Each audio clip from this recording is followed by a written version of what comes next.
Okay, should we actually start for real? Yeah. Let's do it. Okay, I'll do a cheesy little intro. All right.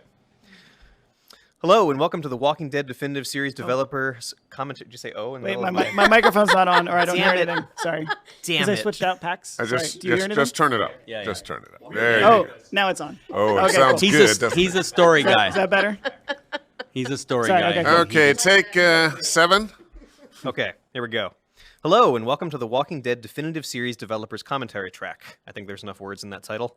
My name is Kent Mudle. I am creative director of the final season and a cinematic artist on this season.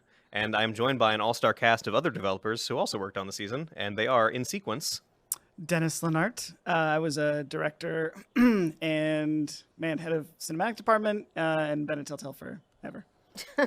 OG. Really, truly. I am Melissa Hutchinson, and I am the voice of Clementine. And I'm Dave Fennoy, and I am not a developer, but I am the voice of Lee Everett. And I'm Julian Kwasneski, and I did the voice direction and involved in casting and babysitting the talent. Which is a task. I'm so glad someone did that. And I worked in what became known as the fun office. Yes. Oh, yes. That's right. Oh, boy. Studio Oh, boy. Joy. Studio Except Jory for was a the fun couple office. specific days. Yeah. Yeah. All right, so what we're going to do here is we're going to play through the first episode of the first season and just talk about memories of making it as we go.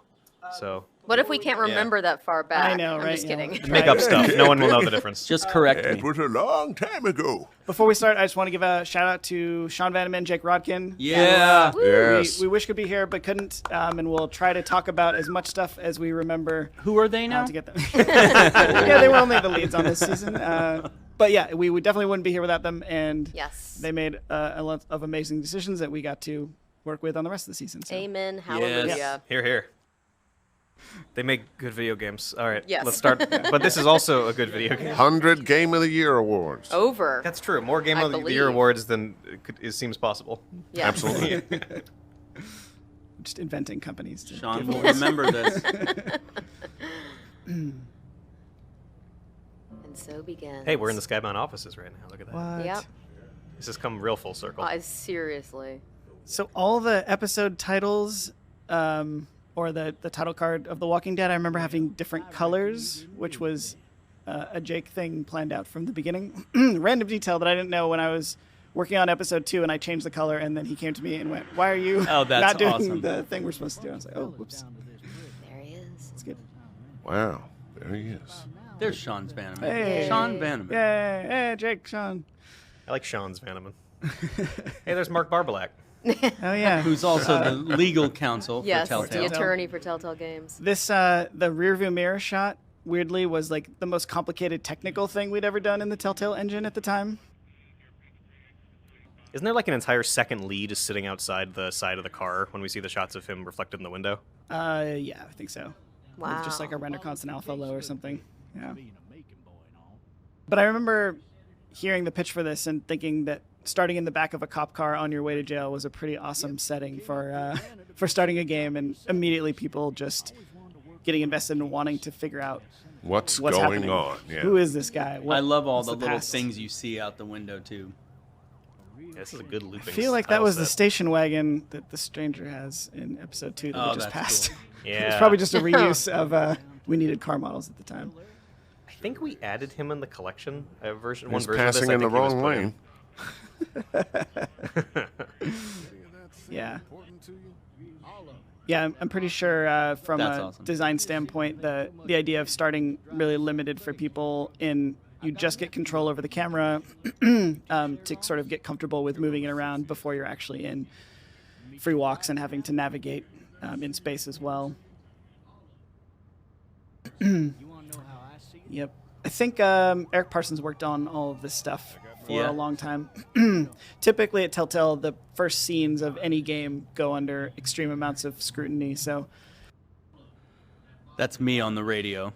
Was that you? Yeah. You're all over I'm the the place. answering machine. I'm the radio. I take Yeah. the big gigs. There are Yeah. no small parts, There only aren't. small actors. That's right. Man, I got paid a lot for that, too. He's got a bit of his own We know agency that. as a character. He's not totally just the player. You know what I remember is doing this first episode 20 minutes in, I was like, wow, this is really good. This is good writing. Yeah. Man. Yeah. I was really happy that I got this gig. As I think we we're all really happy that you got this And what gig. was great is those were the days when very we mutual. we flew them up, and so Dave would stay in Fairfax at the inn. At the one hotel. and you introduced me to all your radio buddies, like Dave Padilla. Oh, Dave Padilla. We partied with Dave. Yeah, that's right. That's right. When kinda I was on the radio on KSOL in the Bay Area in the 80s, Dave was my news guy. That's so funny. I hear him all the time. Oh, yeah. KCBS. It's all a big mistake. It wasn't me. It's good. There you go. And you know, you can't just say man. You really got to get that feeling. Man. Achieved. You achieved. Some of your finest acting work. Murder that it wasn't him. I think he actually believed it himself. It goes to show. People will up and go. I definitely remember excitement around the office when there was a big search to find a Lee character, and it was a long, hard journey. And then I remember as soon as, oh god, now everything's coming off the rails. Oh, I can just keep going. look out. As soon as we heard your voice in audition, everybody, it was just like the whole office was like, all right, cool, cast, done. That's Like, and it was like him. amazing moment. Well, we found Dave because he played a character in a Law and Order game, right? Yeah. We played Yeah. Montrose. Montrose. I was A villainous a self-help guru. crooked politician. Yep. Well, and then also with Melissa as well, I remember in the early days, like Sean talking about how like nothing will work in this game if we don't have a good Clementine, and that was like the Exactly. big worry. So It was just true. like there's got to be someone to balance out like the strength that Dave brings for Well- his performance, and like obviously just having someone who can really embody that character and make her not feel like the typical video game kid, which all other video game Right. like children were till that Weren't time. you guys so. also auditioning Well, I was going to say we did that. Yeah, and I have a bunch of them that I listen to, and they're all kids, but they could never have the Emotional range. gravity that It's a pretty that you needed some heavy wisdom in game. there. It gets heavy. This is a kid that goes through a lot. Well, and also just the aging over the seasons. Right. You know, Which wasn't known that Like- would happen, actually. Yeah. I don't but think that just was the imagine intention if a kid had going you into know season one. gone off to college or something, and wait, we need you in this game. Right. So Yeah. Yeah, I know. You can't go to college. Yeah. I mean, I'd rather personally voice acting college. Yeah, I I mean, mean, it's come voice on. acting, but that's just me, and that's what I did. Well, and I think Boom, that's my story. on a developer side too, Sean and Jake from like the very early days always sort of talked to the team about, treat Clementine as an adult. Like Yeah. think of her as that as opposed to a kid when you're making choices. And it definitely was a thing that made all the difference in the world because people Right. immediately throw out all the tropes you think and then like really sort of get your head into the character when you're sort of doing animation stuff or putting together the cinematics and Well, and what you're speaking on as far as the children, you really see that, especially when she's reflecting in scenes with Duck. 'Cause Yes. Duck Totally. is that Yeah. kid that Absolutely. if Yeah. he was the kid that I'm gonna Lee drive the found, it would be like, tractor. yeah. yep. Okie dokie, Duck. this was a great. I Yeah. love this whole scene. It's such a good horror setup. Yeah, it's Here, let me go help this cop that was driving. He looks injured.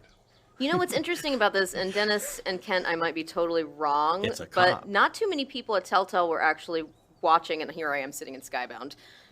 We're not, this is really, there wasn't hardcore, I watched the show I know, every and we week. were- It was we would all we were comic watching it. book. Hadn't the show Yeah. just started? It was Yeah. going around into the time the this game second coming out? season, because wasn't I it- was a fan of the show. yeah, The show had been on how many seasons? I think it was going either finishing second season or going into the second season. yeah. And it was great. I was watching it. I actually only meant to watch a few episodes to get. We were still doing sound at the time, Mm-hmm. and just to see how they did the ambiances and what the zombies sound like, and then I got hooked on it. Right. Yeah, I did too. Yeah, I was watching it, but not a lot. But it was a show that I was sampling because everybody was, oh, well, you got to watch the Yeah, Walking yeah. Dead." Right. No, it was. And then I really did when this audition came up. Yeah, Mm-hmm. And I remember episode 1 or 2, Rolling Stone magazine came out and said the game is better than the TV show. yeah, I remember. Drop your mic. Just knock it over right now. Boom. Then it's something I want to ask about here. I remember this part being. I remember at one point the entire game was first person, Yeah, so and there was some kind of somewhat kind of late change. one of the things that's relevant to bring up is one of the early sort of conceits of the game, where I remember Sean and Jake talking a lot about how like players never care about their character dying because they're going to come back in 20 seconds after the load Right. screen. But investing in time in other characters to make it seem like they could die at any time was sort of like the big twist of what made this game really interesting. And is it 'cause was. you're I always- think it's what people really got invested in these characters more than I'd ever seen on For sure. anything. Yeah.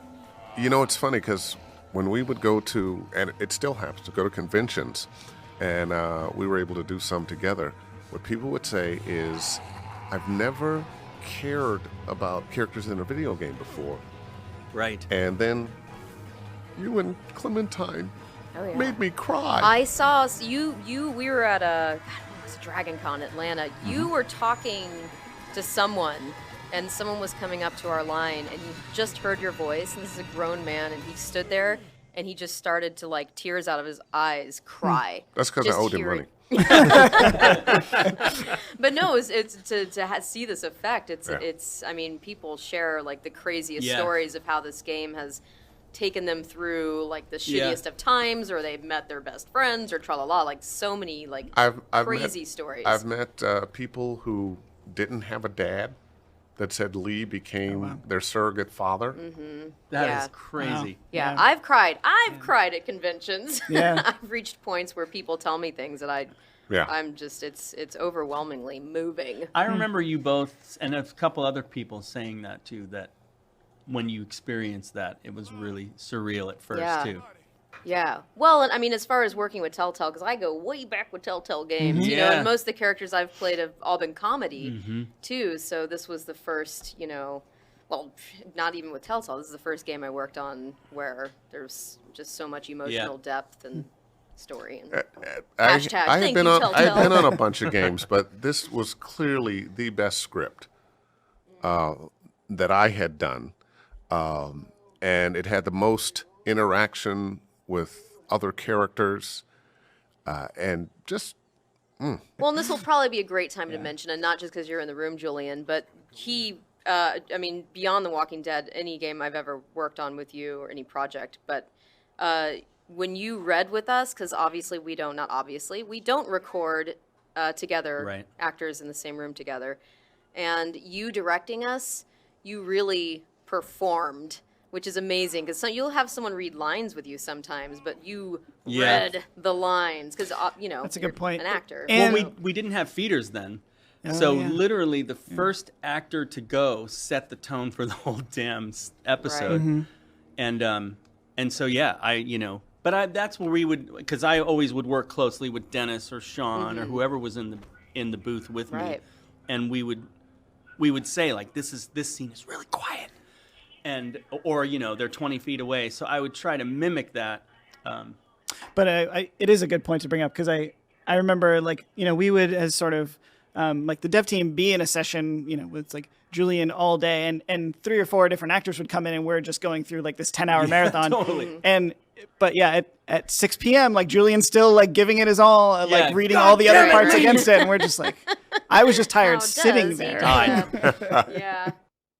So Rebecca Schweitzer, I just have to mention that Yeah. the That's answering her. machine Yeah. is such a good small point. That's part great. of this And- first and episode. that's she her just audition. Nailed it. And that's what I was going to say. Yeah. That's her audition, and it was used in the game. And it was And- also used in a trailer, and it was one of the most effective trailers was. that I remember. wow. Yeah, and it was the Seeing for first this. time where we took an audition and then we went back to the agents and said, "Oh, and that's me as the answering machine voice." If we were I drinking really- right now, all the we'd big do parts. shots every I'm time s- we hear Julian. I'm still spending those 20s. That was a good one. But Rebecca, and we processed the audition and then went back and said, "You got the role. You never have to come in. You're done." That's awesome. That's We always don't a nice want to call. see you, but Yeah, exactly. we're going to use your voice. Awesome. I And love we those. might send you a check. I love how the messages too. I just heard them when we were at the office with Kent the other day. Just how they progress. oh, there's some crazy guy at the ER or whatever, and yeah. I love how she she just covers nailed the it. entire Just goes on for She's it. apocalypse like, said in, it. She in really four said It's a minutes. very efficient zombie apocalypse story in like 3 totally. lines, basically. Exactly. Yeah. Left at 6:51 a.m. Clementine, baby. If you can hear this, call the police. That's 911. We love you. We love you. We love you.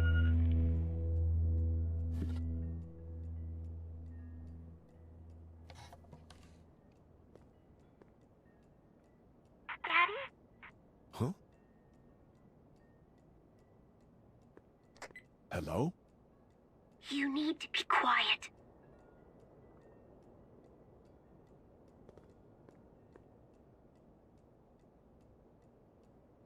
Who is this? I'm Clementine. This is my house. Hi, Clementine. I'm Lee. You're not my daddy. No, I'm not.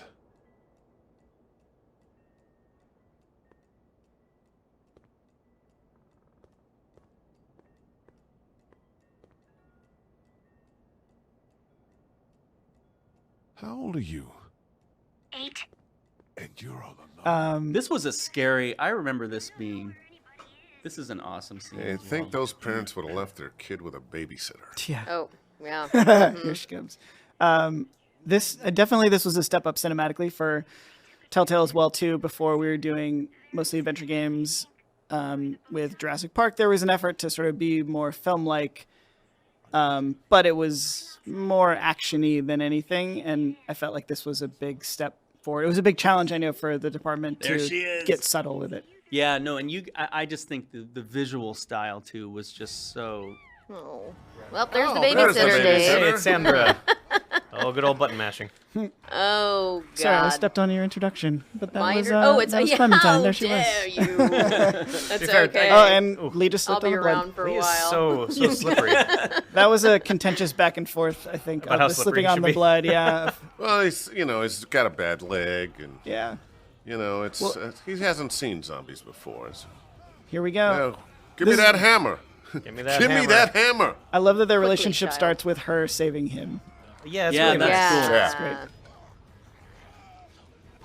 Yeah. So Becky Arkovich worked on this babysitter stuff for I don't even know how many months. A lot. But it was the first big action scene in the game that was sort of a new style of what we were doing. So this went through so many iterations and ripped up and redone, and she stuck through it and made an awesome thing. That's amazing to me. Good how- voice over there. Good effects. You Yeah. sound a lot like him I too. remember. when we did the episode, season 4, just hearing some of like who works. Oh, actually, at the playthrough in Oakland for the final episode of season 4, I was sitting next to a woman named Cadet, and she I was like, oh, what did you do at Telltale? And she specifically worked on, and now I'm going to screw it up. Sorry, Cadet, but I think it was the flashback at Erickson's. Anyways, you may not know about this. She did all the dream sequences in season 4, Cadet. Yes, but it's like it's so like you don't. I forget Yeah, how like yeah. well here's your one Yep. thing that you're going to be working on, and That was the she cool didn't thing. know the end Yeah. of the game when I'm not going to spoil it for those or whatever. Sure. But when something big happened, she was like, oh my god, and I'm like, oh, you didn't know about this? She's Yeah. like, Yeah, you no, can I get- literally only worked on this scene. In your own world sometimes. That was the Yeah. cool thing about Telltale. There are so many, and so many of them we just knew from bugs or from email, and you'd finally meet someone like, oh my God, that's you? And You don't look Yeah. anything You don't look like your what name. I thought you'd Yeah. look like. but they would spend so much time on Just one little like Becky piece. and the babysitter. Wow, And that'd be a there's great the hat. movie. Or, that's the album. It's great. yeah. Oh, the hat. Yay.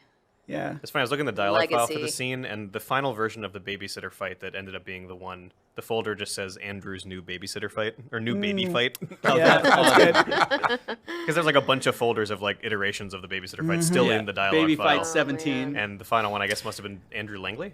Yep. Language. Well, he Yeah. probably wired it up and Yeah. helped with the design on it. Yeah. But I remember that's the thing a lot of people don't realize about games is usually when they ship, specifically Telltale games, because it's such a quick episodic schedule. There's so much stuff that is just left over, that's cut, or things that like Yeah. whole scenes that are In the game. there, you Yeah. know. And actually nowadays people have sort of developed tools where they can rip that stuff I love out, that. and that's great.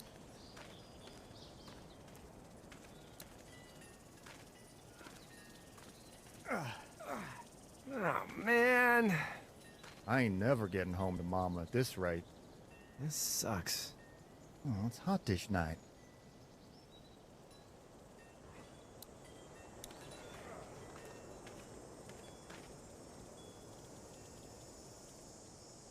What's the matter? Should I stay? What? I don't want to sleep in the treehouse tonight, but I don't know if I should leave. What if my parents come home?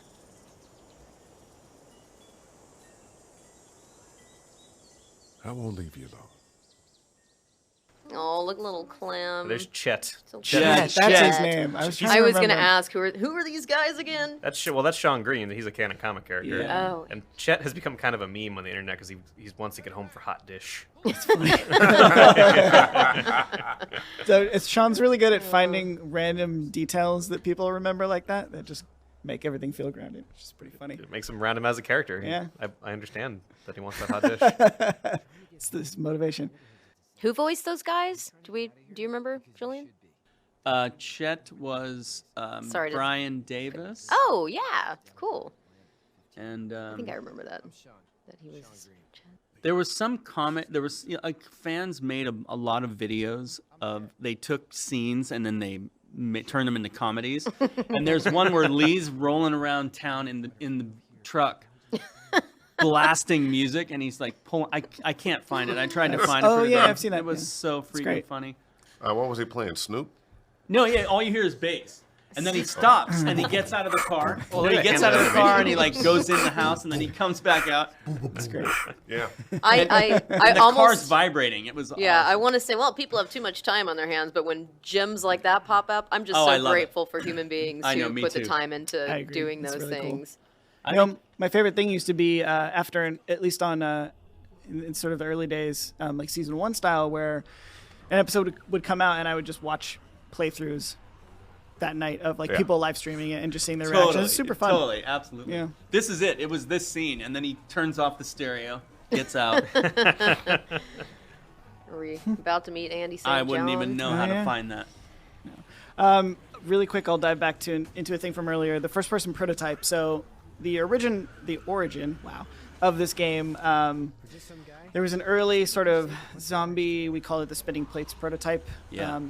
Maybe even a year before this like actual production started on this, where it was an attempt to find just a sort of a new way of storytelling and figuring out like what mechanics we could use to get people invested in characters in a scene and like have things going on where they have to make tough choices and there's an imminent threat. So zombies was a place to start. The relationship with Skybound had been sort of slowly forming, and we got the eventual suggestion of like, oh, maybe this could, like, we could turn this into something that's Walking Dead based, which was super exciting for everybody because we were really stoked to work on it. That's cool. But that one, actually, I don't remember if the original prototype was first person, but then once we sort of started in earnest on season 1, kind of just at a high level concept, Carl and Eric Parsons and Sean and Jake worked on a first-person prototype that we use the motor in environment, and you'd basically walk around in first person. Everything happened in first person. There was no third-person cinematics, and it was a whole scene that was playable. And I hope someone has it out there. I You know, can see it that'd be someday, 'cause really It was really interesting interesting. to see. And then that turned into a version where it was sort of half first person, half third person, and Got there was it. a prototype for that as well, which actually worked really well too. What was the one that was in? I know it was the Home Depot office, and it was the. They were in like a medical facility or The morgue. the morgue. Yeah, that was a test environment. Yeah, there was. I don't know if legally we can say what we used, Oh, okay. but there were other characters Other people. from other IPs that were just laying around in the Yeah. Telltale tool, and so a Just laying prototype around. was made Oh, that's using cool. a bunch 'Cause of. I remember those seeing- that was the characters, first time I saw it. characters and all sorts of stuff. I was so- totally off the mark, by the way. This is not Andy St. John. We're not quite there yet. This is Herschel. Oh yeah. So This I is- just need to correct myself because I know there's someone out there right now going, "Whoa, she's wrong." It's been tweeted many times. Thankfully, this isn't God. live. Edit There's that a out. there's a farm Clementine per doesn't know episode. what's going on. Chuck Carucalis. Oh, that's Yeah. Chuck played Herschel. Oh, yeah. Yeah, he was Oh. Herschel, the deepest voice Oh yeah, in the Chuck's industry. got Did I quite the miss vocals on him? the callback where Sean Green introduces you and Herschel asks who you are and That he stuff calls did. back your That choice? stuff did happen. Okay. I'm actually unsure if I played it correctly. So the really quickest point, worth pointing out that early, I guess we probably did miss it. Early in the development, when all these scenes were coming together, the idea of the player making choices in dialogue that were then called back later and made you feel like the game was listening to you, it wasn't really, like, no one really knew if it was going to work or if people are going to care that much. And Yeah. I remember that moment where you first meet Clementine, you, I guess, can say, when you say you're like a basically babysitter or a say, yeah, you're a neighbor. babysitter or a neighbor or whatever, and then when you get to the scene and you're introduced by Sean as the neighbors or the babysitter or whatever choice you made earlier, and that was, I remember it went around the office where everyone was like, oh man, I played that scene, it's really cool. And even though it's just a small subtle choice, it really made you feel like the game was listening to every small choice you made. And I think that was a really important moment for making people feel like, okay, going forward, like any dialogue choice I make could come back and have That's cool, ramifications, yeah. which was really cool to see. That was when I remember seeing it and going like, maybe this could work out. It'd Oh be really cool. man. The Herschel scene is a So really good cool. tutorial for that because he catches you in Yeah. almost anything you lie about, and he'll call back to it. I'm like, I want to fangirl out on both of you guys now. Oh my god, I'm actually sitting next to the people who made this game. I mean, We it's just remember stories. remarkable. I know, Yeah. but the stories, I mean, led to like I know it's funny. Like it's just a day this at the office. amazing. Yeah. You know, And how Changing deep the in the industry. weeds you have to get technically to do these things Yeah. that show up on screen and plays. I mean, it just makes Right. sense. Yeah. Oh, if I go do this, this happens, and Yeah. get on this Bada path. bing. If I do this, Yep. Yeah. the one thing you guys did screw up though, you could not save Lee. Oh yeah. Wow. I remember that. Yeah, that, Assholes. The technology just wasn't advanced enough yet. It's true. Well, yeah, right. Yes. I think we met the day that you found out, right? Didn't Yeah, we meet? yeah. We met You guys when had I that was before going then? in for 'Cause- episode 'cause the 3. nature of I video was ga- doing laundry. Yeah, which is the weird. nature of video games is that you had a session after in me. Fairfax. I brought my laundry to Fairfax. Why That's not? funny. The nature of video games is 99 and 44, 100% of the time you're working by yourself. So, and since I was a guy that came up from LA, and just about everybody else in the game at that point were San Francisco actors who Telltale had used a lot, and Yeah. a really good crew of actors, by the way, many of whom have moved to Los Angeles. Yeah. But I kept thinking, wow, I'd really like to meet all these. And I'm walking down the street. I'm going to get lunch. And she walks up to me. Oh, Dave, and hi. I'm Melissa. I'm Clem. Uncanny And it Melissa was impression. I know, it was spot on. Yeah, And we're it was spot on. instant friendship. That's great. Yes, yeah. This whole season in general with all of us who, I totally. and then that's I don't great. think it was that visit, but you came back up and Jory, it was a- and it was you a guys next visit. organized I- the Thai food outing. that was fun. I was, oh, I was got so pictures. impressed with the project, the other actors, that I asked to listen. Who Yeah. Kwasneski? Who are these people? Let's make an effort to meet can we each get other. them together and have dinner? And they all Yeah. there was a pilgrimage Which to is rare. Fairfax. Yeah. It's rare. It's Yeah. rare that And, that uh, happens. But we also, yeah, I mean, some of And I picked up the check, and nobody ever paid me. Sorry. I'll buy you a coffee. I forgot. I love you, baby.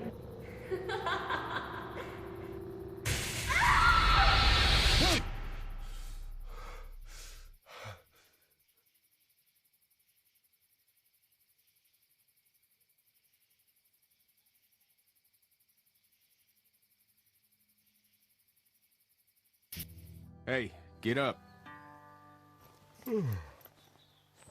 I'm itchy. Well, you slept in a barn, little lady. Lucky you don't have spiders in your hair. But I bet your daddy scared them all away, huh? I'm, not her dad. Name's Lee. I'm Kenny. Dad, we're in the middle of a fence. There's a tractor and everything. We better get going, or we won't hear the end of it. That's my boy, Ken Jr. We call him Duck, though. Why do parents name their kids Duck? We're from Fort Lauderdale. We were on our way back before things up and went bananas. word is you were on your way to Macon. My family's from there. Well, Macon's on the way, and personally, I'd appreciate the company of a guy who can knock a couple of heads together if he has to. Sure, we'll tag along. This is where we introduced Sissy Jones. Katya. Katya.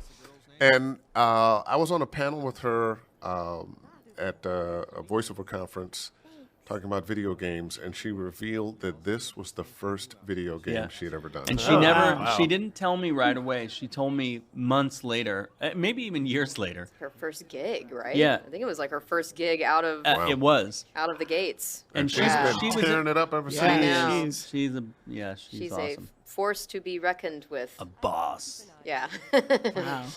And it's tricky because I remember getting the auditions for Katya, and I didn't read for Katya because it was like Danish. Yeah, and screw I was like, this. "What? I'm not doing It that. would sound, I would totally offend. I don't even know what that is. How do you do like this? Finesse this. Especially when you haven't done you have never been in a studio. Yeah, she nailed it. Also, Kenny here, Gavin Hammond, hanging out in the corner fixing a truck. Oh, yeah. In his introduction. In his elements. Awesome. Yeah. We'll be talking with Kenny. Lee's Yeah, he'll best be here friend, later. worst enemy at the same time. Duck is also in his element, pretending to do something. And Duck is Well, how can it bounce? Duck is Max Kaufman, Ryan Kaufman's son. Yep. And funny. for a little while, it was my son, and then the I battle know of the sons, and he, Oh man. you Your won kid this was time. about Duck's age at that Ryan. time. Too. Yeah, they both were the same age. now he's like an adult. It's crazy. I'm telling you. What a difference 7 years makes. I know, totally. Wow, He's going they're off all to grown up. college. Yeah. We'll just chop this I'm wood just gonna here. saw this. I guess I'm sawing now. Might as well do some work. Look useful.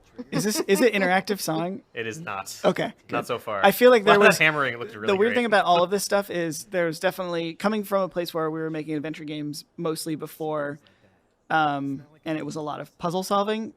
Going into this, where it was a more cinematic focused game, there was always attempts to find interactivity anywhere you could.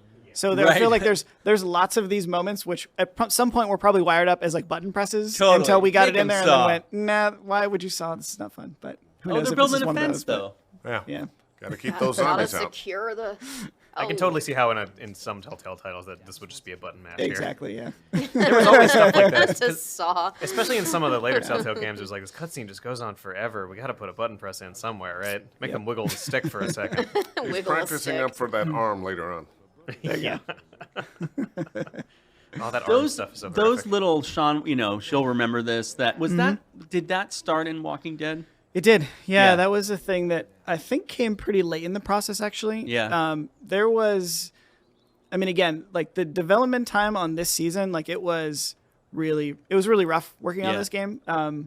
Ultimately paid off in a great way, and that it Right. came out as something really cool. But Telltale as a company was sort of trying to find like what's the next sort of version of a sort of cinematic interactive dialogue game we can do. And so a lot of things were tried on, especially this episode was sort of a test ground. First episode, of course. Yeah, I know, right? It feels very experimental in a lot of ways. It was. Yeah. And there's a lot of stuff that works, and there's a lot of stuff that then we did and worked here and didn't And do I later. think this was the only one where the script was ready days before I got there. Oh yeah, yeah. Sometimes those scripts were coming in 20 minutes beforehand. Being written. Or Yeah. no. There were Yeah. times where Sean would be like, "Okay, just start on this scene," and then he would go in the next room, and then he'd Finish come some stuff back. up, I've yeah. got it. Wow. Pierre was Yeah. always good at doing that too. Yep. Yep. Yeah. Yeah, there's it's, always at least one person with their head Yeah, totally. head buried in the laptop. Or I remember in- going into the studio with times where we're like, we haven't figured this scene out yet. Right, We're going to totally. record a bunch of things, get 'em and all. then we'll figure it out in And the we'll edit, see kind you, of. or we'll see you next week, probably. Well, we did that. I guess we can Mostly in talk later about games. And hence the pickups. Pickups. Yeah, right. lots of it. I'm pickups. not sure if that was Jolene season 2 or was that? She was episode 2 of season 1. Season Okay, 1. so then I can talk about it. So yeah, that Sissy. I feel like it was 400 days, but Mark Darren was season 2, right? Episode 2 It's episode of season. 2. I meant episode 2. Yeah.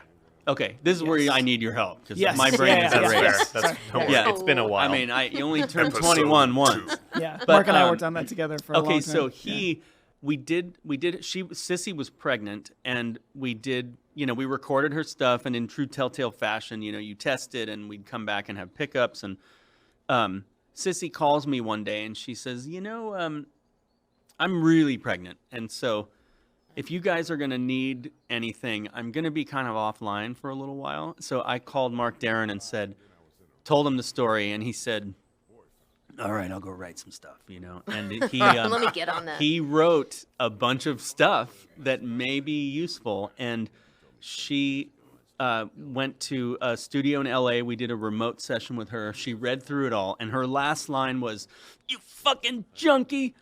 And then she said, "Okay, you need anything else?" And we were all good. And then she went to the hospital from the studio. Wow. Her last professionally spoken line as a non-mother was "You fucking junkie." No, but we all just we spent, especially on this project where the characters were recurring, and you're dealing with so many different emotions, and in some case dying or watching people die, and I don't know.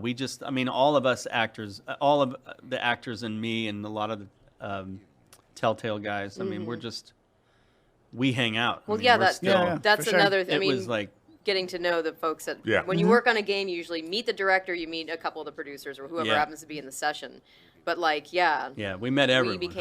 We met everyone. We made it a point to meet everyone. It wasn't just who wrote this? You guys who cares? Would come it was by I need to meet this person. For sure. And for a while we called it Wine Fridays, and it would just be in my apartment. Wine and we would Fridays. just have a ton of developers over, and we would just hang out and play video games and drink. I got Skyped into a couple of those. I think you did, yeah. But yeah, we would invite the actors out, and you guys would all come out and get to sort of meet everybody who was working on the game, and they were starstruck to meet you guys. It was just a fun. It was.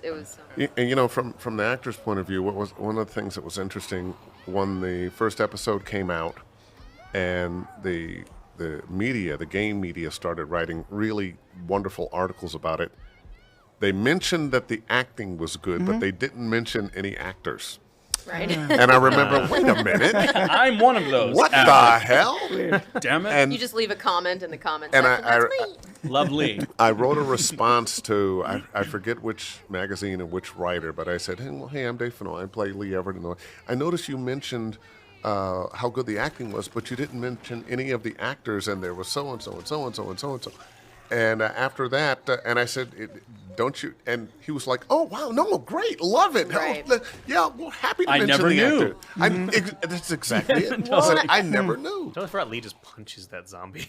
He just punched it right in the head. He had no greater plan. Because Lee was a badass. Oh, yeah. This is a cool comic time too. This is the start of Herschel putting the walkers in the barn, right? Dang it. Yeah. That was like an intentional call into what happens in the comics. That was a great thing in the TV show, was when that walker fell in the well, and they were lifting him out, and he tore in half. And I was like, that is a really tremendous visual effect. Decomposed. Terrible. Yeah, the water's gonna taste horrible. No, I know, right? Well, drink the water. But yeah, that's. Kenny. Kenny. I just call it zombie juice then. Zombie. Right. We should have marketed that.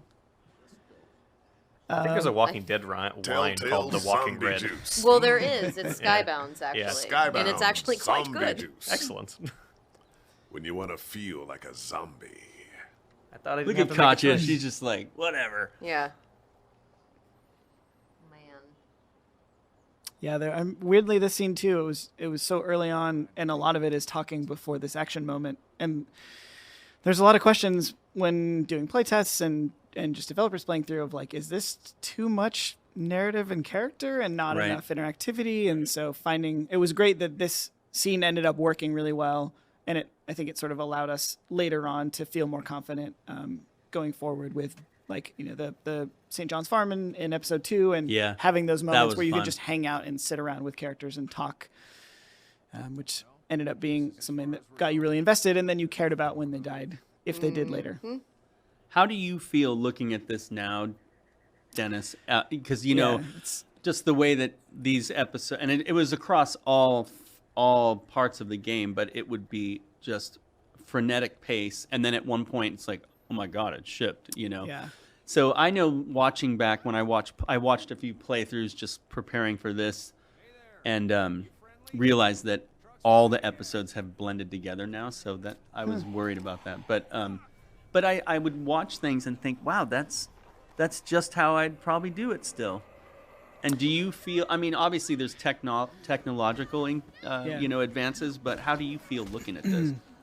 So since I was the head of the cinematics department at the time, knowing like it's definitely scenes I look at and remember. Oh, I remember this person working on this scene, Yeah, right. and like how much we rewrote stuff and then that affected their lives, and I felt really bad about it. So it's weirdly I think a lot about that. And actually at the end of this episode, there's like the moment with the woman in the hotel room that kills herself, and one of the cinematic artists, Graham Ross, for like a month was working on that scene, and we would go and ask him to go to lunch, and he would just like take off his headphones and look at us sullenly and just be like, my God, I can't. And the and telltale we ask him, gaze. yeah, we're just like, what are you working on? And he was just like, I'm just listening to like sad music and like, things that make me feel awful. And he was just in that zone for like a month.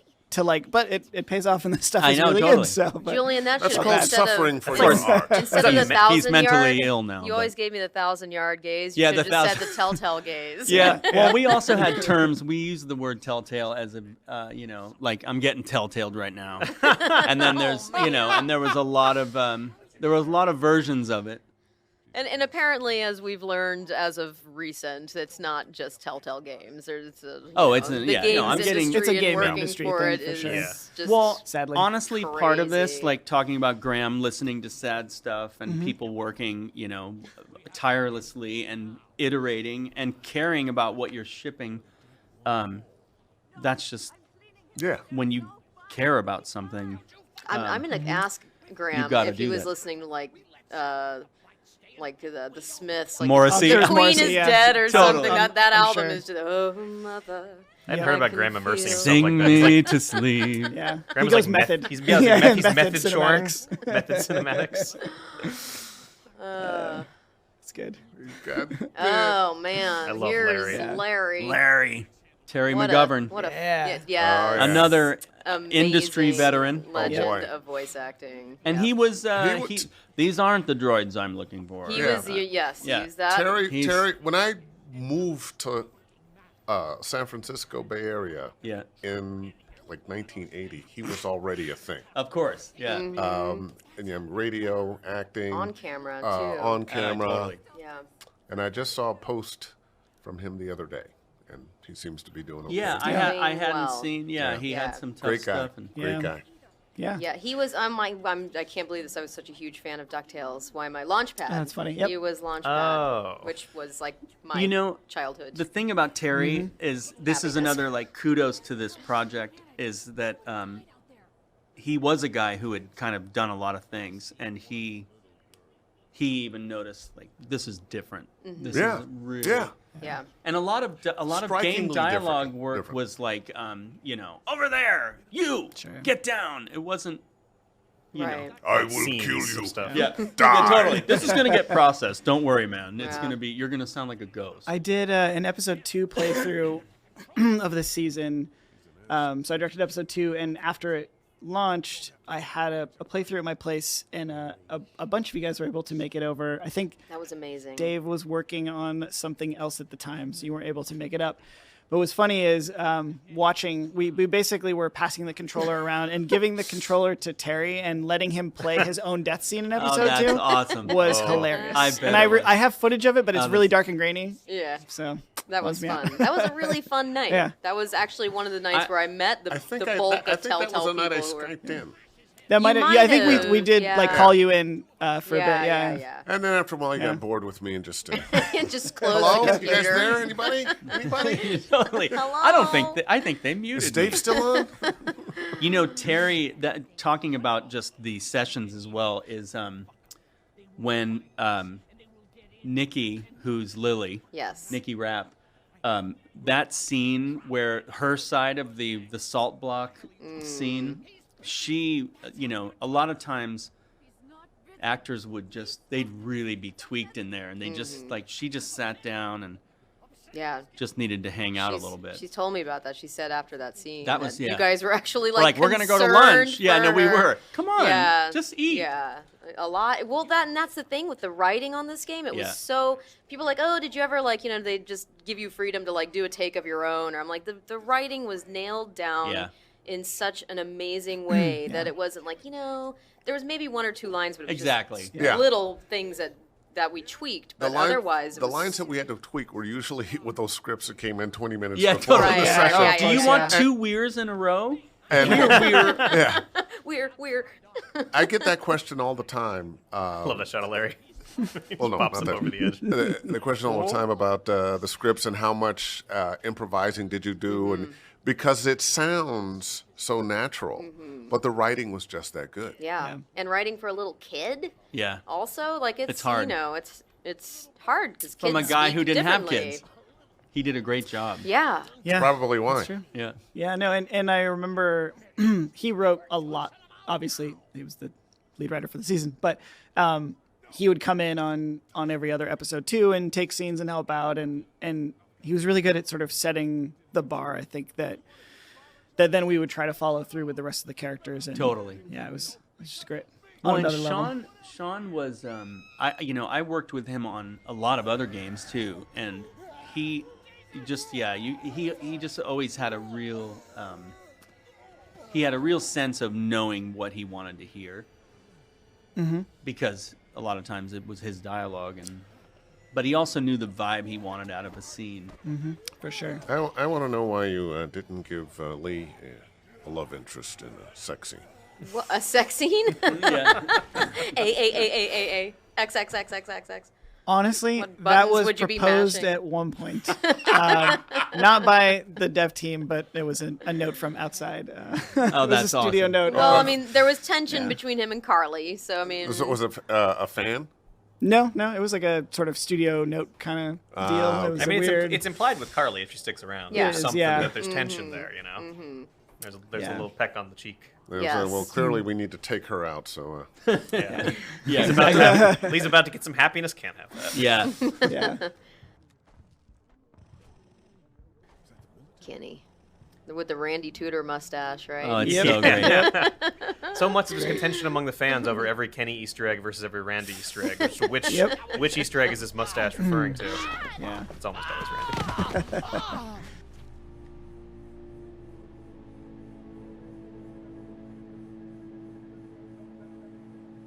Was he the one bitten? No, don't be crazy. It's his heart. My pills.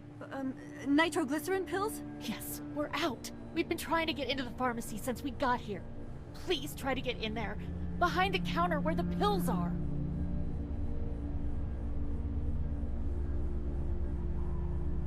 There's probably another entrance. Maybe through the office. How do you know that's an office? Educated guess. It doesn't matter. We need nitroglycerin pills. Please get in there. I'll keep an eye on my dad. Everyone else should get comfy and look for anything useful. We could be in here a while. I'm starting to think this drugstore isn't a permanent solution. You're right. This ain't exactly Fort Knox. What do you suggest? We need as much gas as possible so we can all get out of downtown Macon. Fast. Agreed. And I'll head out and get gas. There's a motel not too far from here, out towards the end of Peachtree. I'll work my way towards it and then loop back, siphoning what I can. You know your way around? Local? Born and raised. If you're gonna do that, here's a walkie-talkie if you get in a tight spot. Hopefully, you won't need it. Cool. Clementine's got the other one. Check in with her and get back here as soon as you can. And you? What's your name? It's Lily. My dad's Larry. Keep a good eye on him. These boys will work on getting you your medicine. That's right. And you keep an eye on that front door. You're our lookout. It's Doug. You got it. And I'm Carly. Okay, Carly, you'll shift in with Doug when he needs it. For now, get some rest. You're a good shot, and I'd like to keep it that way. You got it, boss. Now get him those pills.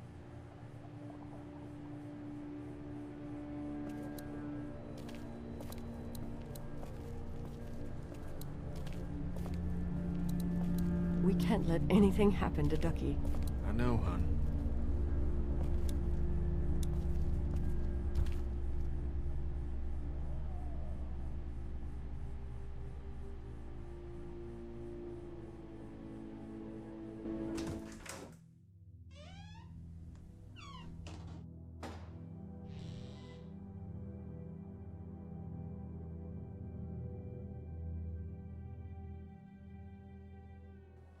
This is a nice downbeat moment that Nick Herman worked on a bunch, who was also a director on this season in later episodes and future games with Telltale, and now I work with. Don't move it. Look out. And started Telltale when he was like 11. Yeah, I know, he was right? hired right out of high school. Still only like basically. 26. I don't get it.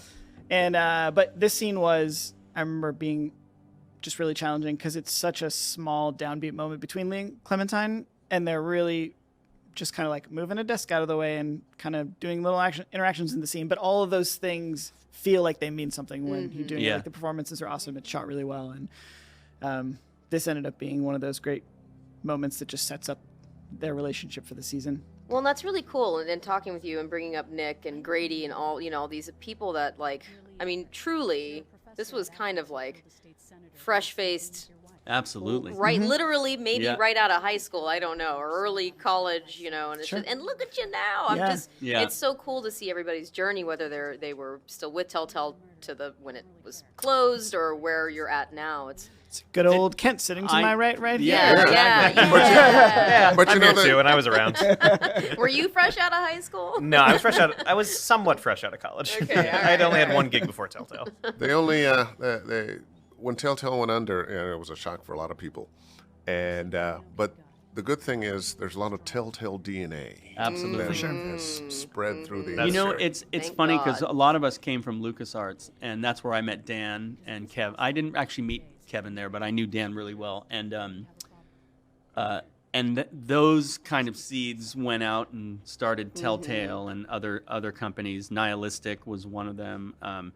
And then the same has happened with Telltale. And it's just, creative people do creative things. And you're not going to keep them corralled up for long. Well, but I just feel like there was such a wealth of that at Telltale. Well, there was so such many good people. chemistry between the people. I feel like, and again, I'm not trying to other game companies I've worked with, I just don't have that. I don't know them, so maybe that's part of the problem. But I mean, there was such a family. Those videos that you posted after Telltale closed, I mean, literally, I watched that like 1,000 times in a row, and it just brought me to tears because even though it was such a stressful environment, there was so much like fun and laughter and family. Look at what came out of it. Yeah. Look at what came out of it. So that's a really special thing. In so many ways, I mean, decisions that were made, you could fault people for doing the things that caused it to go under, but they were trying to do amazing things, and sometimes they just did. Case in point. Right. Yep.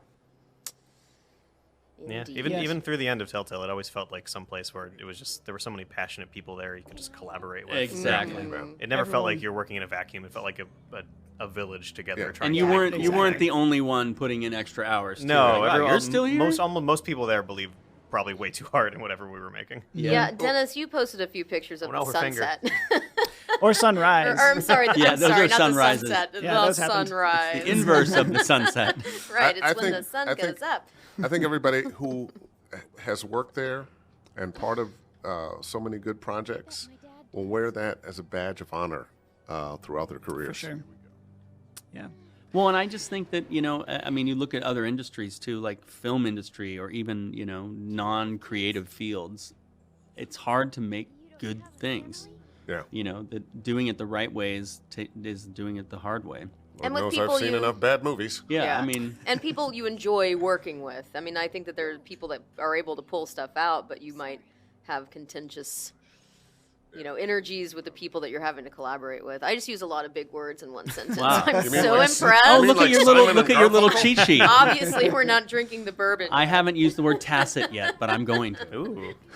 Wow. Yeah, people you like working with matters a lot and is often rarer than it should be. And I think in game development in general too, there was that feeling of a weird smaller version of a Brotherhood of War kind of thing where it's like we're in the trenches, where right? You're basically like, but with no mustard gas or bullets coming. Right. Yeah, exactly. It's the weak version of it. But no, I think you're right. It's like you in the thing I posted, and there's just random videos. Like some of those are like 3 a.m. and people are playing acoustic guitar and we're joking. It's like you kind of have to do that, especially working on material like this where it's so serious and you're listening to screams in your headphones all day, and then you have to find those bright moments to kind of pull yourself out of it. I think that even in the painful parts, there was a lot of laughing and like we were constantly in the cracking studio, up. Yeah. except for the Oh my final God. episode of That the was season. rough. That was like, and Yeah. I mean, that was Dark Cloud, but otherwise, we had such an amazing time in the studio. It almost felt too good. I would leave, and I would just feel so insanely grateful. Yeah. To be doing what I'm doing. It was like pinch. Yeah, myself. totally. I'm working with these people that I want to just like hang out with all the time. Yeah. We're To laughing get our asses such off. Great words. Yeah. Exactly. Man. Yeah. Studio Jory was definitely a second home man. for for a God rest good his soul. chunk. I know. Yeah. Yeah, I remember you came in, and I don't think you How did knew. Carly get in there? I don't think you knew that you were dying, and you were just thumbing through the script, and then I heard you start swearing in there, like. And it was just you and I, Jory, obviously, and Jake. Yeah. That day, and you kind of had a cold or something, and I remember it was like the lowest volume, other than Campman, who was really low, but it was just so. It was great, and it was like a 2 hour, like we dragged that death over 2 hours. Oh, but, the final. Yeah. Wow. And I got to hear that was thankfully you did record before me, and it was one of the few times I actually got to hear. Him someone other than than me in my headphones. Well, you would have been amazing too, but it was very effective to hear Dave's performance on that. Well, I'll tell you what else. I intended to go in and be an actor and make the sounds of crying. Right. But I actually ended up crying. Yeah. Right. Yeah, it was serious. Yeah. And that was kind of crazy because that surprised me. But I also said, well, okay, cheers, come on, just go with it. Yeah, absolutely. Yeah. And we were all bleary-eyed on our side, just being exhausted too. And it was just one of those things where the process melted away, and you were just in there. And you know, if it had been one session and I had to die and cry, and I don't think that would have happened. But I had lived with this character for so long. Oh, we'd done so many sessions too. So many sessions, and there was so much I liked about this character, who he was, and the relationship with Clementine. And one of my hooks was I'm a dad. Right. I have a daughter. I remember you talking about that. Yeah. And I could just relate to how I feel about her and how much I wanted to protect her all her life. Except those teenage years when she hated me. No. Right. Those are gone. No. Yeah. Her teenage years weren't that bad. But I just related to this character. And when I got to that scene, it was just like, whoa, where did these tears come from? Yeah. And again, that's writing. Oh my God. Yeah, damn, it was writing. good. Damn, It was that good it was the writing. same experience for me. I had this moment like, well, acting and like think of something that's really depressing and sad and just bring yourself there. But no, it was so organic. Yeah, It was you didn't need to think about it. Yeah. And you were like moving us through, because normally we'll stop and do like a few takes or let's try that again. But you were moving through it. Yeah. In a 'Cause very you were- subdued yeah, you guys manner. were You in wanted it. to just keep it going, which was. Yeah, and Jory, I remember that. Both of them. There were times where a few other actors too. We just always were. There was no stopping and starting. Right. We just rolled. Well, the and it whole wasn't time. even his typical like, great, moving on. Exactly. It was like moving on. Is Jory okay? He's not speaking Yeah, I in know. there. Yeah. With what's happened, you're just like, just keep going. I just remember roll. him. He was all teary on those too. Yeah. Yeah. It was. And I it's funny. Gavin had a similar. There was. I forget what the scene was, and he did such a great job. And then we were like looking at him when we push the button. You all right? And he goes, yeah, man, I'm fine. I'm just acting. I was going to bring up Gavin too. Yeah, there's times with Gavin Gavin. where it's like he'd be mid cry And and, you'd be then like, like oh my- cough or something and be like, oh sorry, anyways, let's try that again. You Yeah. guys want to get a burrito? I was like, Yeah, what? totally. Wow. Can you so wait? Gavin. Can you wait to order? Because I really want to. I want to Yeah. put in my 2 That cents. Episode 1 has the most puzzly stuff in it, Yeah. and then episode 2 has like one more puzzly moment, and then episode 3 maybe a little one with the train, and then we slowly started kind of getting away from the things that slow the pacing of the story down and make you try to keep you in that headspace of the characters and the relationships the whole time. Classic spot. The motor The is. motel The sign. Travelier Oh, Travelier Hotel Motel. That guy's just hanging out up there. Yeah, hello. That guy's got like a school jersey on, but he looks like he's 80. I know, he's been decomposing for Yeah. what? Didn't the apocalypse start like yesterday? I know, it's like 5 days ago, and everybody's already falling apart. Every time I see RVs, I think of Breaking Bad and this game. Yeah, totally. I think this. We've got RVs locked down. Yeah, definitely. Motel was the motor was based on. I think I just read this somewhere. I can't remember if Jake was just talking about it, but based on a motel that was like 5 minutes down away from Telltale, just off the highway. I think I remember hearing that. Is it still there? It's still there. Julian, I think you were telling me that the Clem's house is based off Jake's house. It's Jake's childhood home. Jake's childhood that they still live in. I did not know. Yeah, his parents still live in the tree. I don't know if the tree house is there too, but that would be awesome. Yeah. Sean told me that Lee Everett is based off a professor he had in college.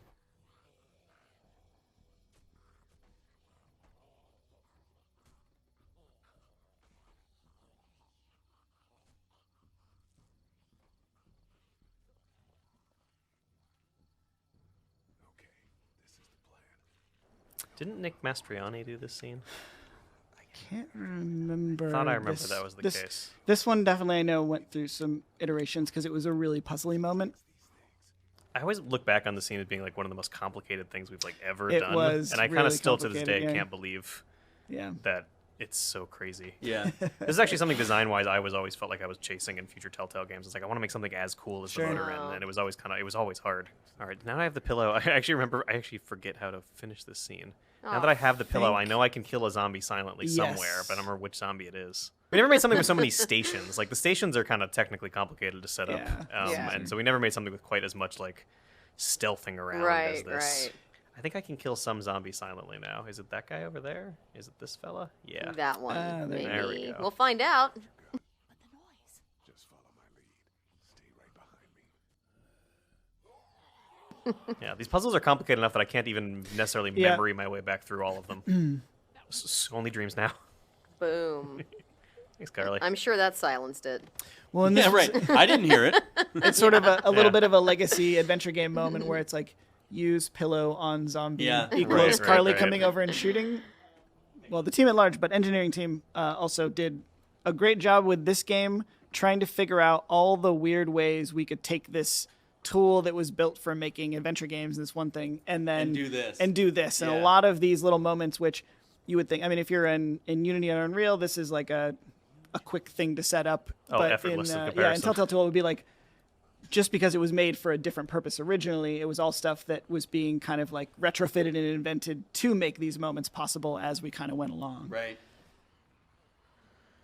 And I know I You need have to to push the car at some point. I know I need the bolts to break that window without The making spark any plug. noise. Yeah, the spark Which plug. I weirdly learned is a real thing. Yeah, Apparently you I can remember hit a window finding with out a that I've was a never real tried thing. it. I'm afraid to try it. But I don't know. People figured it out. Yeah. And, felt like a little win. So that's Oh, good. if I were to play Here's the this spark and plugs control it, it would take 14 hours to get there. In fact, when Yeah. I first played it, I couldn't get out of the. I'm not hearing the audio right now, so I'm trying to muscle memory my way. Like, wait, how did these puzzles? Yeah, go? totally. So funny. doing my best. It's good.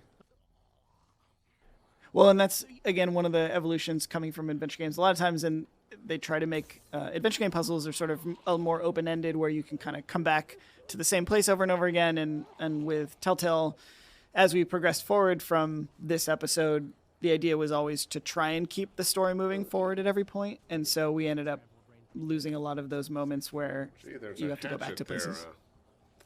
Is that hatchet going to get used? It might come back later on. I will admit, I remember when I first came to Telltale, I finally sat down to try to play Sam & Max Season 3. And they just really gave me hard. so many options of where to go at the beginning. I was like, what the hell does the game want me to do? Yeah. And I would go to every subsequent location Yep. and exhaust everything I thought I could do there, and then be like, I have no idea what to do now. Yeah, no, those games are tough. Yeah. Fun, but tough. I liked the hint system in Back to the Future that just told me exactly what to do. Yeah. Glenn is voiced by Nick Herman, right? Oh, yeah, good point. Oh, There you go. God, that's Yeah, I know. It was awesome. Forgot Yeah. about I've that. listened to a bunch of voice lines recently for this definitive edition and realizing, like, oh shit, I could totally forgot that was Nick. And he delivers pizza. Oh, yeah. That's what he does. And sympathy. Delivers pizza and sympathy. And I'm wondering if Glenn, I mean, this is the melding of universes, but after he leaves them, is that when he goes to Yeah. Atlanta and meets up with? Yep. Obviously, I guess. Yeah, no, we definitely started with more tie-ins. Didn't work out too well for him. No. Yeah. Well, he lasted a good amount of time Yeah. for a Walking Dead Well, he did. character. Yeah, he had a Kenny-like revival. So episode 2, let's see. There was one of the big moments was people sort of realizing Clementine was paying attention to how they were acting. That was one of the big sort of focal points of episode 2 was the moment with Danny St. John where you can kill him. There we go. Get that. Get that axe. iconic X. And if you choose to do it, looking over and seeing Clementine looking at you in horror, and that was a big moment for players realizing like, oh, she's watching and processing this. I remember and that. going That was forward. my scene in that episode. Yeah, I was gonna say you were working on that one for a while. Yeah, right? that was my first ever Walking Dead scene. Was the inside of the barn escape. The barn. Oh, yeah. wow. Yeah.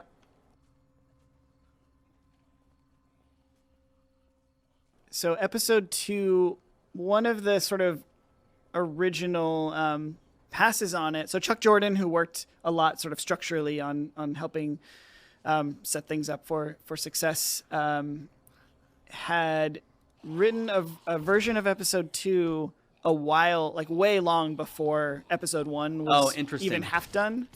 Is at the time there was this notion that all episodes were going to be written kind of a little more concurrently, and then we could get everything done in a quicker time.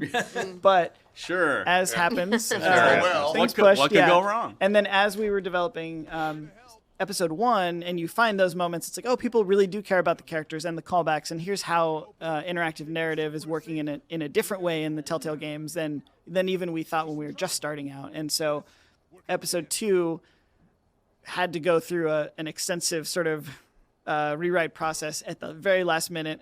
I'm sure that was when you guys were getting scripts, the day of your recordings, unfortunately. That's not what I remember. But yeah, it was interesting looking back at the episode 2 script and thinking, like, oh, this totally makes sense. Like, it's written fantastically for where the episode 1 was like 6 months ago. That's just right. Because we were just kind of finding new things out as we went. Well, and how much do, as someone who plays the games, the choices of people playing it, like how much definitely. does that, I mean, Huge. obviously it is a huge effect to the, so, but that must be add to the pressure of like, oh God, we thought that people would actually like this character, and in fact, 90% of them chose to whatever. That's exactly. Oh, yeah, the data. Segue into The data. Yeah, it's huge in Duck, who we mentioned earlier as being the sort of like R.I.P. more stereotypical annoying kid character Right. in a game, and there was the built to the moment of the Kenny having to choose to shoot him in the woods in episode 3, and that whole moment wouldn't work if you didn't feel some sympathy for Duck. Yeah. And when episode 1 and 2 came out, we realized like a lot of the player feedback was like, oh, this kid's annoying. Can't I just get a gun and shoot him? Oh, that's so funny. And I remember like Sean and Jake going, oh crap, in order, this thing we're setting up in episode not 3 gonna to work work. is not going to work Yeah. unless people care about him. So I think it was a matter of days. They created that's so great. the little motor-in puzzle with Detective Duck. Yes. And that whole thing was purely added at the That's very last so minute awesome. just to make sure people cared enough about him when the murder scene came up later. Murder. Yeah, That's not me. I play somebody who gets taken down by zombies, and I am only remembering this because I did the hotel girl scream, and literally, thankfully, I was going on vacation because I was like 2 octaves lower. Yeah. It basically was a voiceover, live and learn. I'll never do that Right. again. I was like, Was it'll that the be so episode much 3 fun. Screaming Girl? Maybe. might- Maybe it is. Which Yeah, was then because I don't voiced by a remember. chartist. I don't remember having Yeah, it all was. those lines. Yeah, I don't think. I thought I remembered something making we added the scene to make Duck likable. I thought I remember in episode 4 Make Duck likable. we added scenes to make Duck Ben great again. less likable. Wasn't the stuff where he like fucked up and like didn't protect Clementine in the first scene like added pretty late? Probably. I think I only remember because that was my scene, and later they updated it so that Ben like abandons Clementine when she's surrounded by zombies. Because there were not enough people were going to drop Ben off the bell tower. Yeah, that's true. Right. Yeah, people. Because Yeah, Clementine liked that's right. Ben, that almost overrided any other feelings they had toward Yeah. Ben. Right. Despite him being like a huge cause of most of the problems they encounter in the story.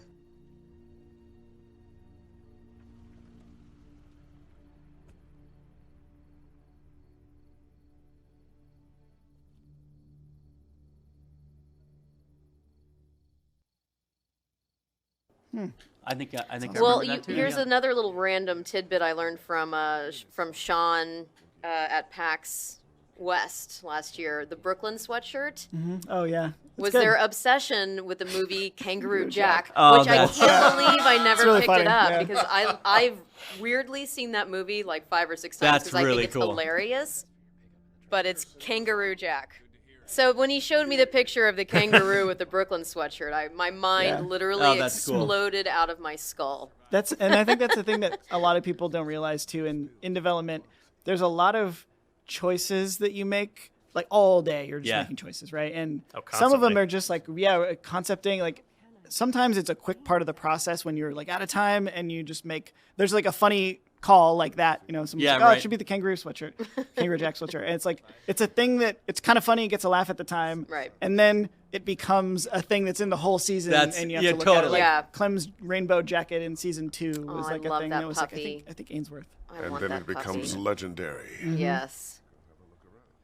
Yeah, I noticed that back at Herschel's, maybe it was Herschel's, where the camera stopped on the address 5240. Was that something? I was going to ask you then. It was just a number. Yeah, I don't It's remember. not like Yeah. 1138. Oh, not that I know of.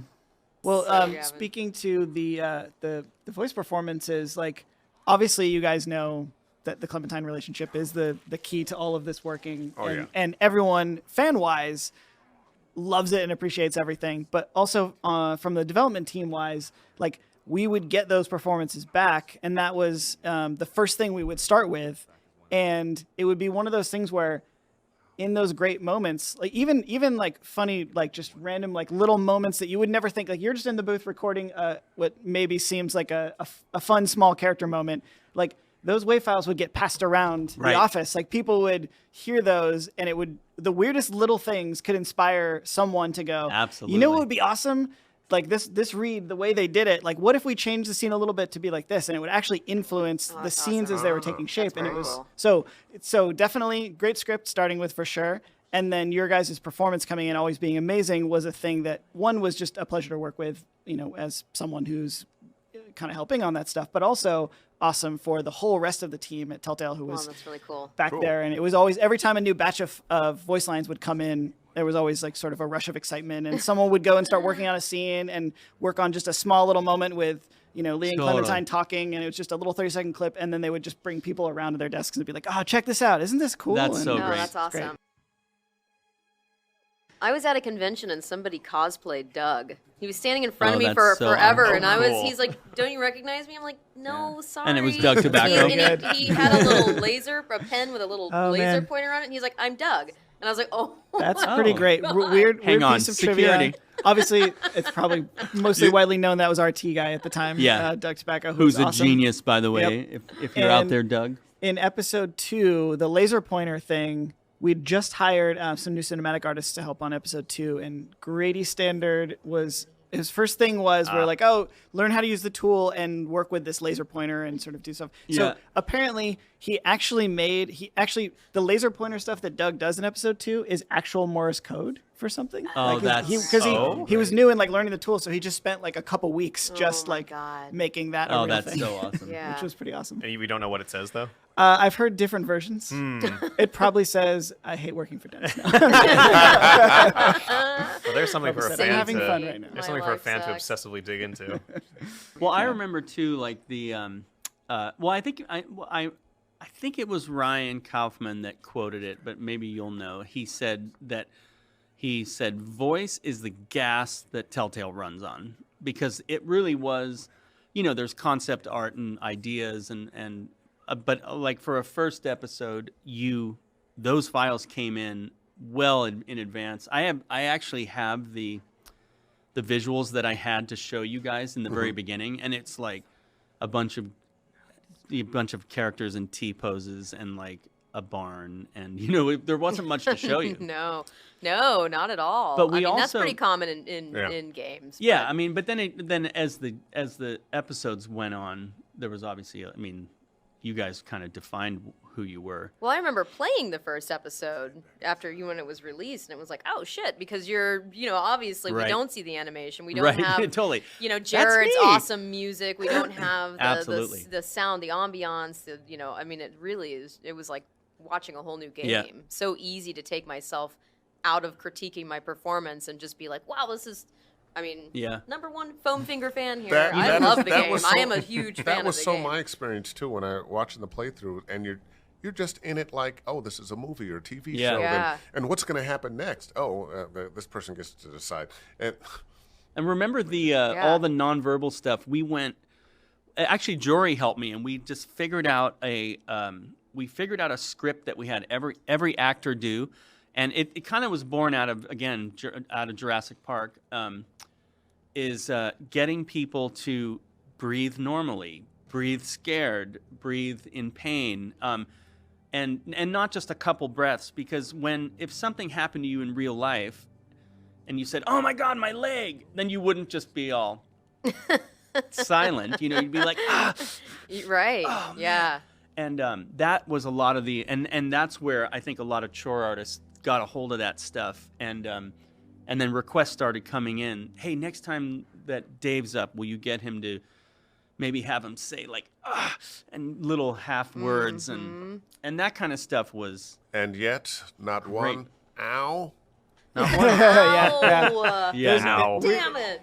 Speaking of people that went on to do other things as well. Definitely worth mentioning. Gary Whitta was involved with season 1 and Gary Whitta on episode 4. Right. He's done pretty good for himself. Yep. Oh yeah. Yes. But yeah, Book I remember, of Eli. Yes, Yeah, he wrote the Book of Eli, which is an amazing movie. Amazing movie. Plus, he's like the Star Wars guy too. Yeah. On Rogue One. Rogue One. Thank you. I'm like, duh. But I remember him being in some of the writers' rooms for the season early on when we were kind of trying to break stuff. And I remember one of his. I feel like a big contribution of his was. He always pushed things to go darker. Like I feel like people were sort of stepping their toes and like, oh, maybe like his finger gets hurt, and he was just like, what? What if they rip his arm off? The baby comes back to life as a zombie and like eats someone? It was like, oh, okay, good point. He also was really tapped into what people were saying in forums and things, and he would like. I remember he was in on some sessions once, and he was talking about people that were complaining, and he said. There are people that walk 12 miles for fresh water, for God's sake. And he's like, in his accent. That's awesome. Chicago. Yeah. Right. He's a British Chicago. Yeah. He loves it when I do an impersonation of him. And we all sound like we all sound like Dick Van Dyke, you know. No, not that bad. We don't sound that bad. I do.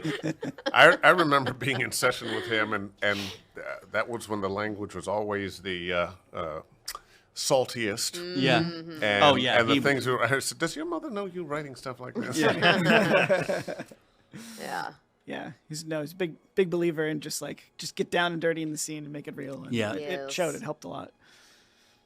Indeed. He did some work on season 4, didn't he? He was in incredibly early writers' rooms. Yeah, okay.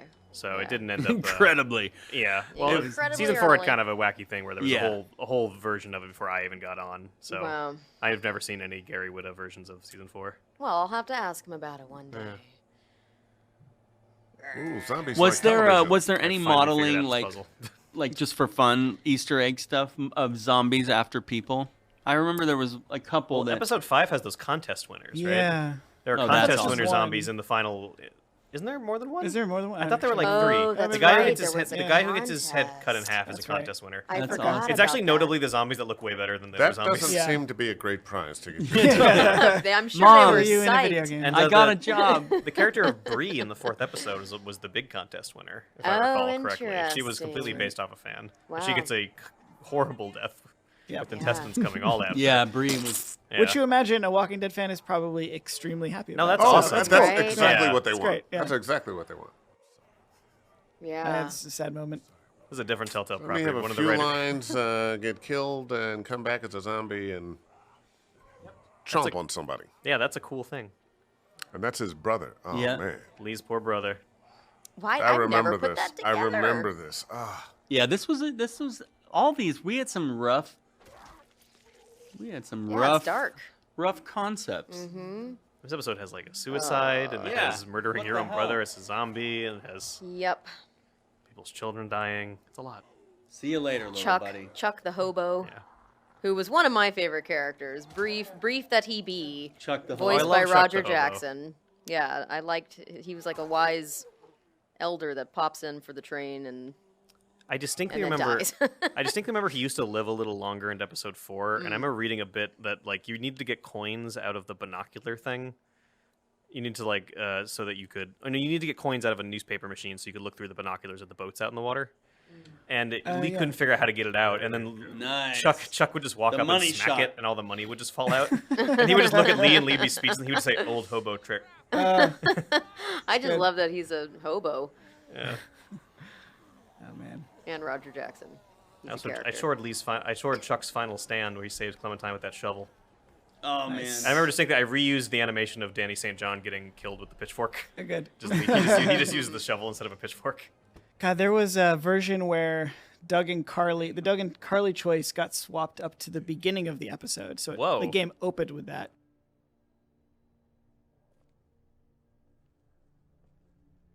I've got the keys. Great.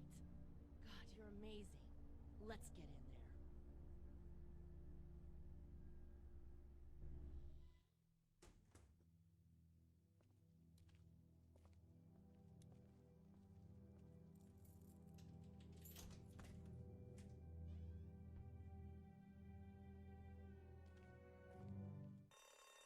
Oh no. Shit. We gotta hurry.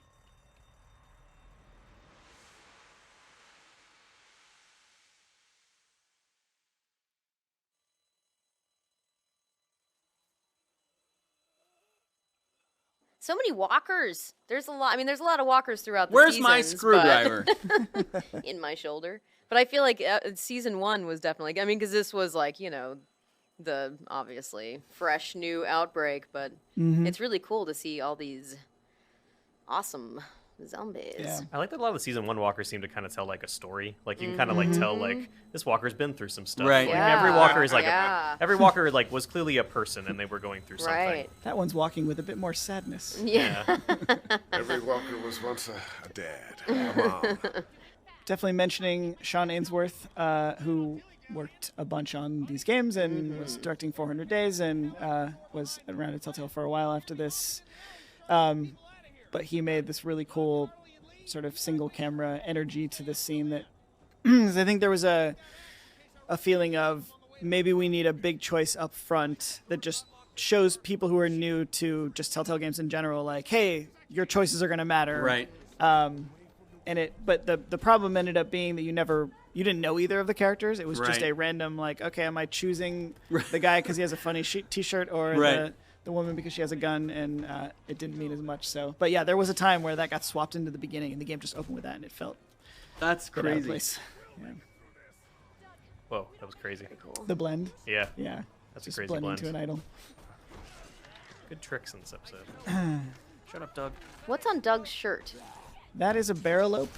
Okay. I was gonna say I barracuda. I don't know how I just noticed that. But So Graham Manable, who used to work at Telltale for a bit as an artist, and then has gone to work on it, Leica and Pixar and all sorts of things, and made Grickle and did Puzzle Agent stuff. Oh, yeah. He's like Yeah. draws all that. He had done this barrelope character, and it had been put on a shirt, and Doug Tobacco, the actual Doug Tobacco, the liked real. it, and so it just ended up being like, I mean, he would literally wear the sandals like this. Oh, this is totally. Probably Yeah. taken Oh, from a photo and just modeled from real absolutely. life. So Barely a character design. I want a barrelope shirt. I have one. We made them. Yeah. Oh man, it's really cool. I sadly wore it all the time at first, and then now it's all just. He's also voiced by Jared. I know. Now right? you want to. Huh? Oh yeah, voiced by Jared. Jared, That's right. Jared, Did yeah. Jared The do music. Doug? Yeah. Yeah. What? Guy who did all I the see. I music. can't hear it right now because we're all yabbering away. But that's hilarious. How am I forgetting all this? I told you, 7 years.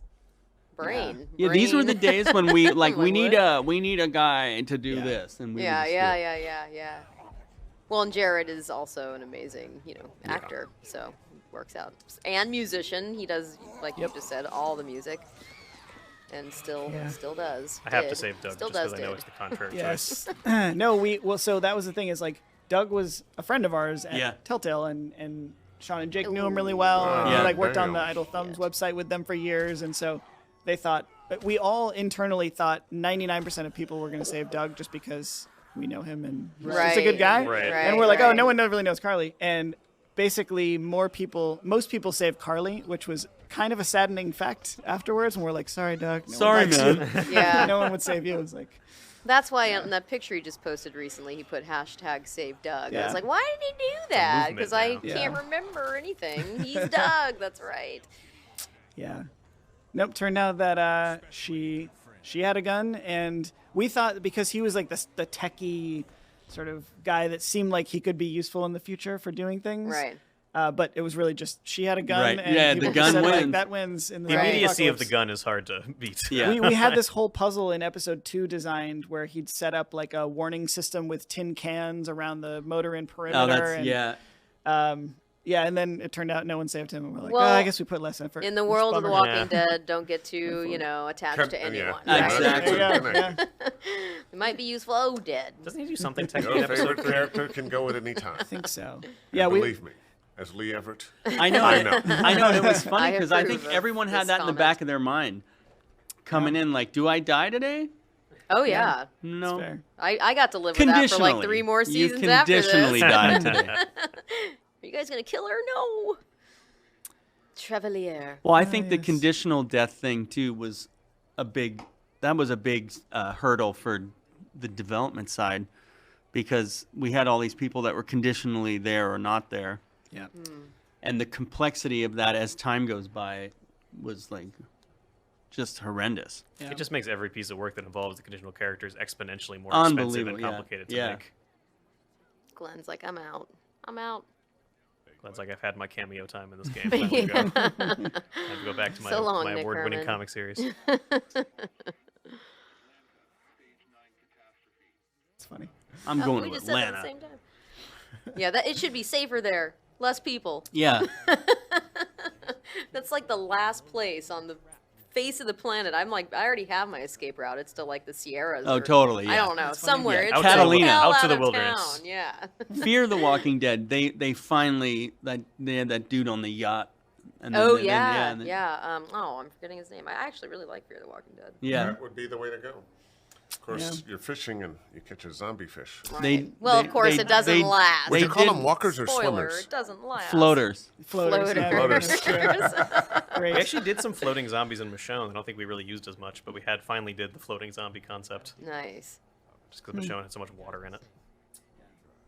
I also feel like we haven't mentioned, we've been talking mostly about dev stuff and things in the episode itself, but shout out to obviously Dan and Kevin for starting the company in the early days and sort of shepherding this thing through from early adventure games to this kind of, interactive narrative and sort of building a bunch of definitely- games after that. And giving a jolt to the industry. Exactly. Honestly. Yes. Yeah. You for know, sure. I have to say, when a billion years ago, when I booked Sam and Max, I remember I would see auditions come in, and at that time, it read like an animated series. So as an actor, you're like, oh shit, I need to get in on this. Yeah, like, how this do is- I? It took me a couple They're tries. onto something. But when I booked, Sam and Max, and learned more about what Dan and Kevin had started, and just learned Yeah. about Telltale Games, it was such a gift as an actor to get to work Yeah. on something like that. Especially as a getting my start in the Bay Area. It's not LA. We don't get Right. a lot of animation up there. So this was just like the really cool dialogue driven work that every voice Yeah. actor wants to be doing. Yeah, I remember being at events or PAX or something and meeting other voice actors who you guys had known and who they'd talked to and been like, hey, is there any way, like, who do I send auditions to? Like, Yeah, I'd really love to totally. get in a Telltale game Who do because I talk to? they knew it was about the performance and that Yeah. we celebrate their voices so much and build everything around those voices. Yeah. I imagine being an actor is just like, oh, that sounds like a great, I want to be a part of that. Right. Like, so. Well, it's ahead, and what Dan and Kevin started was like we've said before, literally changed. It's a game changer. Bones, face of video games. the great cow race. See, you don't even know. That was Wait, the hold first. on. That was the first game. Was that the first? I thought you were using some expression. No. I'm like, I'm just gonna Actually, sit it here was. and- It was the poker game that was there first. Poker. But Oh, then Bone was the first. First interactive. And then there was a Strong Bad at one point, which Yeah, is, that was the only one that. So the Strong Bad guys produced all that dialogue, and Telltale made the game. It was fun though. That was a fun. well, the clips, the Yeah. the ads for it, whatever you want to say, Yeah, that are hilarious. That was the first game I worked on at Telltale. Nice. And there was a weird Strong Bad game? The Strong Bad, yeah. That's so Homestar funny. Runner. And I remember that was like the first weird shift for the cinematic department. Before it was kind of looked at as more of like, oh, these are the people who just need to implement the puzzles. Yeah. And I remember Mark Darren actually on, I think it was episode 4, like the idea was you were making a fake movie. And he basically just said like, I don't care, just go nuts. Like, go. And we went, the that's small awesome. the cinematic team at the time just went nuts and we're making huge fake movies out of everything. And I That's was like, fun. oh, you can do stuff in the tool. And, Yeah. so that was a fun. And fun that's memory. where all that stuff built on. You Yeah. you built future things off of those things, you know. Where's the tool now? It's on a computer somewhere. Hopefully. Golden shiny Somewhere computer. out Locked there. in the. You have to like put a Nobody sandbag. has access to the tool. Nope. No one's publicly said it. It's Yeah, I'm sure. publicly. I'm sure there's an owner out there somewhere. Yeah. Yeah, the whole process is mysterious and. Yeah, I it happens a lot remember of at some stuff. point I was talking to Kevin early on, and he was talking about making a version for sale.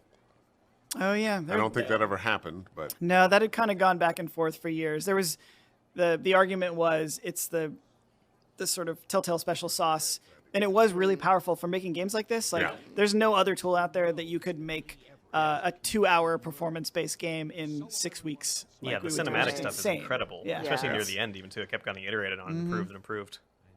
Yeah, it's super Yeah, and I remember at LucasArts too when Mike Land and Pete and Clint Bajakian they came up with iMuse for interactive music, and it's still cool. like a game changer. it was a game changer, and they wanted to, make it a product as well. Mhm. And forget who the president was at the time, but then all of a sudden it's like, okay, so now you're doing like QA for a tool and product support and it is a secret sauce, so you have to really be a tools developer or a creative developer. Well, and to wrap it up back to episode 1 here, at the end of this, when episode 1 came out, there was no sort of speculation of how we thought it was going to do. Like, everyone was just like, well, all right, we put everything into it. Who knows? Maybe people will like it, or maybe they'll think it's boring and they want to just shoot more. Right. And so it was, when we started on episode 2, we still didn't really know that. And while we were making episode 2 is like episode 1 came out, and that's when we started seeing fan reactions of people getting really attached to the characters, and it helped us sort of lean in. Yes, well done on next time. All right. next Episode time on 1. The Walking Dead. Well, yeah, that must have been so incredibly rewarding to as it went each episode. I mean, on our end too, we were like, oh wow, this is really what's gonna picking happen up next? speed. Yeah. So you guys must have just People been are talking about psyched. this. It felt like a risky thing to release. I remember we released like the first 10 minutes of the game or like the babysitter sequence or something, and comments on any video of it were just like, what is this bullshit non-game? Like, why is this not a game? This is just a movie. Yeah. In Like your like face. initial fan reaction to anyone who's like a video gamer was like totally negative. Yep. Yeah. Right. Well. So it really wasn't But until it see, came out and it's- people dug into it that they understood what it was and guys started to like it. But this is a game that if they got into the story, they'd love it. Yeah. But you didn't have to be a very Exactly. proficient gamer Controller. controller to And- enjoy this and game. You didn't That's even what have to. turns me You didn't off even of have to games play now. I it. No. You can't. could watch someone play it, and it was also Yeah. awesome. Yes. No, make that choice. No, I've met Yeah. so many people who are like, well, I don't play games, I but just me watch and my people husband play. or my daughter or Yeah. whoever Yeah. controls it, and I basically just, and then we get in arguments, and it's awesome. Yeah. I don't Why exactly did you remember do what that? the contemporaries are, but it felt like the early days of interactive narrative being a big thing in mainstream video games. Yeah, no. I feel like there was a lot else quite like it. Yeah, Yeah. now It was I before just- the current era of the walking simulator, Yes. which has kind of True. moved into the next level of that. Yep. That's true. I just want to keep going down the line. Oh yeah, the whole sort of showing stats at the end definitely I heard that was really born late. out of playtesting and It was the coolest thing. Yeah. it was crazy seeing it because a lot of those choices weren't created with the intention of people arguing over which choice they made at the end. And that's sort of the thing we learned is, you know, you have a good choice when you get two people in the office and one of them is going, this choice sucks, we need to cut it because everyone will do this. And then the other person is saying, what? No one's going to do that. Right. And then you're like, okay, this is a good choice. Like, Yeah, so totally. We're always shooting for the 50-50. When we, in episode 2, we definitely made a lot more stuff for Doug originally. And then I think. Yeah, because like, how much budget can we justify putting in Doug at this point? Yeah. But Carly had some great moments too. So it's like. Carly's also really good. Yeah. So. I actually forgot about her character. I was digging into the lines, and I forgot she has lines about like maybe some politician's going to buy her paper and make her have to reside in the blogosphere and stuff like that. There's like a bunch of like character stuff about her being like a journalist that I totally forgot about until I started digging into the stuff for the definitive edition, and she's really cool. She's fun. She feels like she's a tired reporter lady. Yeah, exactly. No, she's great, and I feel like we didn't talk about her much because we know Doug because he's in the office. Yeah, but she there's has a lot great of lore stuff associated with Doug. Yeah. Wow. Yeah. Nick Vigil, who voiced. I haven't. I haven't She's great. Done a looked at this game in a while now. I mean, really? we're going. What is it? 2019. This was 2013. Yeah. Man. 12. That's crazy. 12. Yeah, the first episode came out at least. Yeah. Man, oh man. Yeah. Well, yeah, I think we've done I feel like we played the final episode together at one point somewhere down the line in the last year or so. But yeah, going back to this haven't looked at this first episode in a long time. Yeah, me neither. It's crazy to see. Well, and here's all the awesome people that made this possible. So yes, bravo. yay! Look at all those awesome people. Yep. Definitely, it's an insane team effort at Telltale. Everyone is sort of involved in everything, and there was a sort of open floor plan where everyone was encouraged to walk around He's and one of talk the to each zombie other. voices. Oh yeah, that's as right. well as my hero. Oh, a lot of people did zombie deaths.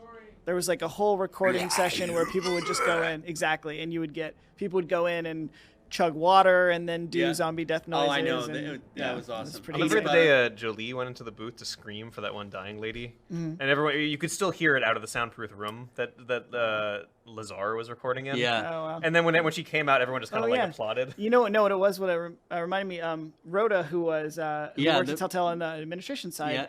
She'd been there for a long time. In Narnia, which was the undeveloped backspace of the Telltale studio, where we're not supposed to be, but ended up being a meeting room because everything else was booked. And they were doing recording, I think, for the prototype of Walking Dead season 1. Oh yeah, she was the lady in the prototype. She plays the lady in the prototype, that makes sense. and she's basically in there just screaming bloody murder.